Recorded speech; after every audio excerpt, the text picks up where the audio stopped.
बिस्मिल्लाहिर्रहमानिर्रहीम। अस्सलाम वालेकुम स्टूडेंट्स, हम 9th क्लास का experiment find the value of g by free fall method ये करने लगे हैं। स्टूडेंट्स, एक्सपेरिमेंट स्टार्ट करने से पहले आपको इसमें जो ऑपरेटर्स की ज़रूरत पड़ती है आपको वो पता होना चाहिए। सबसे पहले आपके पास ये है फ्री फॉल ऑपरेटर्स, ये आपके पास होना चाहिए। पेंडुलम, आपके पास पेंडुलम होना चाहिए। ये आपके पास इसको ना लेवल करने के लिए आपके पास ये जो प्लम लाइन है ये होना चाहिए, और इसके अलावा आपके पास मैच बॉक्स या आपके पास कैंची से भी मैच बॉक्स आपके पास होना चाहिए। और इसके अलावा आपके पास हमने यहाँ पे चाक होता है तो हम यहाँ पे पॉलिश से काम चलाएंगे। स्टूडेंट, आपके पास ये फ्री फॉल ऑपरेटर्स है, यहाँ पे ये स्केल है। हमने इस स्केल पे आपने इनिशियल जो है ना पेंडुलम को सेट कर देना है एक वैल्यू पे। हमने 5 सेंटीमीटर पे इसको सेट कर दिए। फिर आप क्या करेंगे, यहाँ पे इसकी दो, यहाँ पे अगर आप देखें तो यहाँ पे 2 पुलिस हैं, ये 1 और ये 2।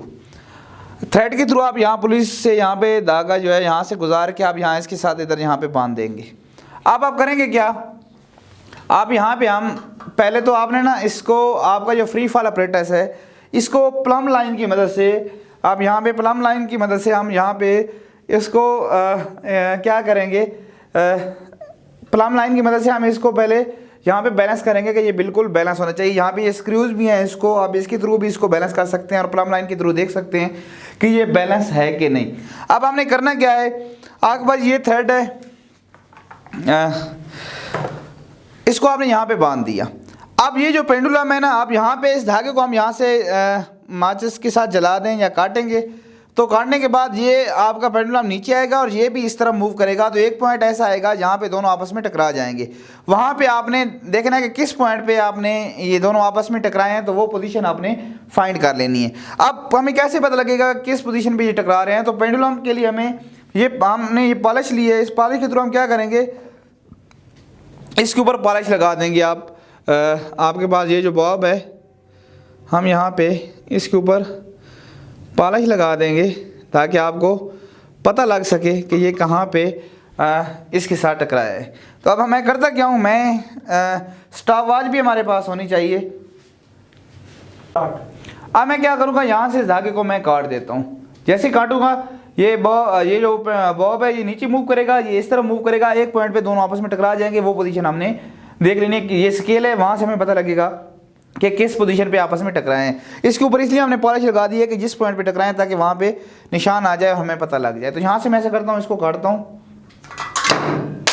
तो स्टूडेंट्स, यहाँ पे ये देखें निशान पड़ गया है, यहाँ पे दोनों आपस में टकराए हैं। तो ये पोजीशन हमने जो है इसकी देखते हैं। तो ये 80, यहाँ पे अगर हम देखें तो 80 सेंटीमीटर इसकी पोजीशन आ रही है। यहाँ पे निशान पड़ा है पॉलिश का, यहाँ पे ये दोनों आपस में टकराए हैं। तो 80 सेंटीमीटर यहाँ पे हम स्केल पे वैल्यू देखें तो हमारे पास 80 सेंटीमीटर इसके सामने जो है वो वैल्यू आ रही है। तो हमने ये वैल्यू नोट कर ली है। तो अब हम ऑब्जर्वेशन एंड कैलकुलेशन की तरफ जाएंगे। स्टूडेंट्स, ऑब्जर्वेशन एंड कैलकुलेशंस में हमारे पास number of observation, initial position of bob जिसको हमने H1 का नाम दिया है कि जो हमने बॉब को जिस इनिशियल पोजीशन पे रखा था स्केल से देखा था, तो हमने 5 सेंटीमीटर की पोजीशन पे रखा था बॉब को। पोजीशन ऑफ ब्लैक मार्क, यहाँ पे वो दोनों आपस में टकराए थे बॉब, और वहाँ पे जो यहाँ पे वो ब्लैक मार्क था, वहाँ पे हमने जो पोजीशन नोट की थी वो 85 सेंटीमीटर थी। अब हमने इन दोनों का डिफरेंस फाइंड कर लेना है। H2 इसको हमने नाम दिया है पोजीशन ऑफ ब्लैक मार्क को, और इनिशियल पोजीशन ऑफ बॉब को हमने H1 का नाम दिया है। तो हाइट हम कैसे फाइंड करेंगे, I2 माइनस H1। I2 की वैल्यू में से H1 की वैल्यू को सब्ट्रैक्ट करेंगे तो 85 में से 5 को आप सब्ट्रैक्ट करें तो आपके पास 80 वैल्यू आ जाएगी। इस तरह आप सेकंड के लिए इनिशियल पोजीशन ऑफ बॉब हमने 4 सेंटीमीटर हमारे पास रख लिया हमने, वो पोजीशन ऑफ ब्लैक मार्क फिर 85 आया। आप एक्सपेरिमेंट को इस तरह रिवाइज करेंगे 3 टाइम भी, सेकंड टाइम, थर्ड टाइम। तो हम जो हमारे पास जो हाइट का डिफरेंस आ रहा है वो 80 है, 81 है और 79 है। तो हम क्या करेंगे, इसकी एवरेज फाइंड कर लेंगे इन वैल्यू की। तो 80 प्लस 81 प्लस 79 डिवाइडेड बाई 3। तो 3 से इसको डिवाइड करेंगे तो हमारे पास जो हाइट की वैल्यू आ जाएगी वो आ जाएगी 80 सेंटीमीटर। स्टूडेंट्स आपने स्टॉपवॉच लेनी है, स्टॉपवॉच पे जो वैल्यू है आपने 0 0 सेट कर लेनी है, ठीक है। आप इसको 0 0 कर देंगे स्टॉपवॉच पे वैल्यू, और आप फिर क्या करेंगे, यहाँ से इसको थोड़ा यहाँ पे रख के हम इसको यहाँ से हम इसको मूव करवाएंगे। तो इसको मूव करवाने के लिए हम क्या करेंगे, यहाँ पे स्टॉपवॉच की मदद से हम इसको टाइम मेजर करेंगे। मैं यहाँ पे इसको ऐसा करता हूँ, यहाँ पे इसको मूव करवाता हूँ और 10 वाइब्रेशन के लिए हम इसका टाइम नोट करेंगे।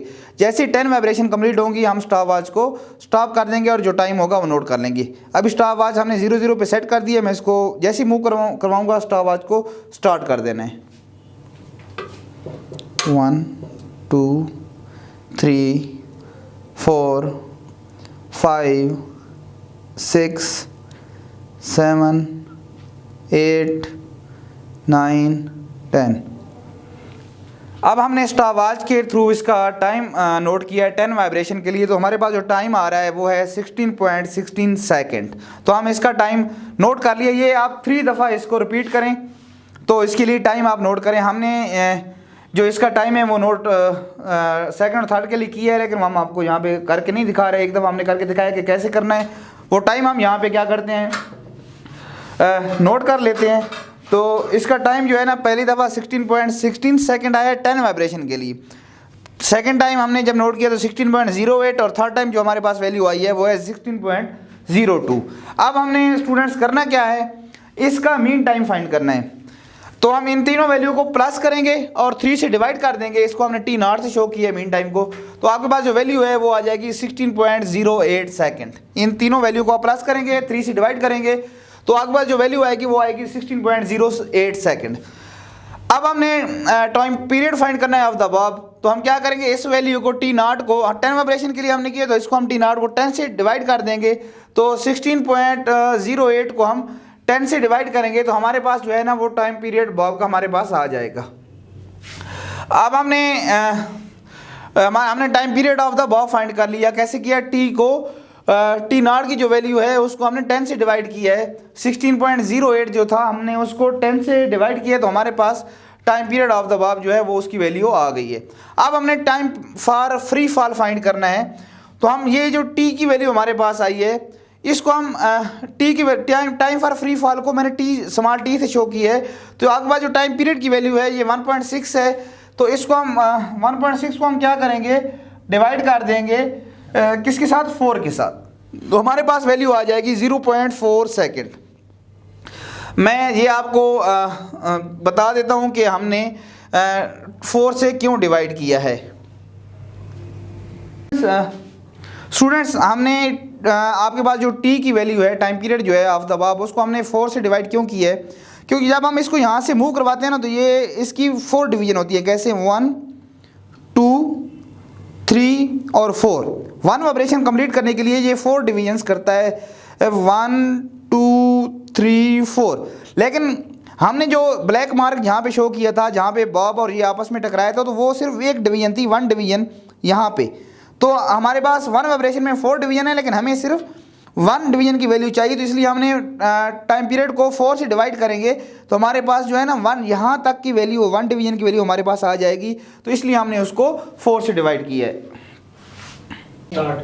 आप स्टूडेंट्स आपको समझ आ गई होगी कि मैंने टी को 4 से, ये जो time period of the above था, इसको 4 से क्यों डिवाइड किया है, ताकि मेरे पास 1 डिवीजन की वैल्यू आ जाए। तो वो 0.4 सेकंड मेरे पास वैल्यू आ गई है।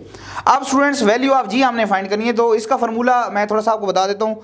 आपने इक्वेशन पढ़ी हुई है S = VIT + 1/2 AT का स्क्वायर। इसमें ये इक्वेशन है, आपने इक्वेशन पढ़ी हुई है S = VIT + 1/2 AT का स्क्वायर। इसमें VI, तो हमारे पास इनिशियल पोजीशन जो है ना, VI वेलोसिटी 0 है।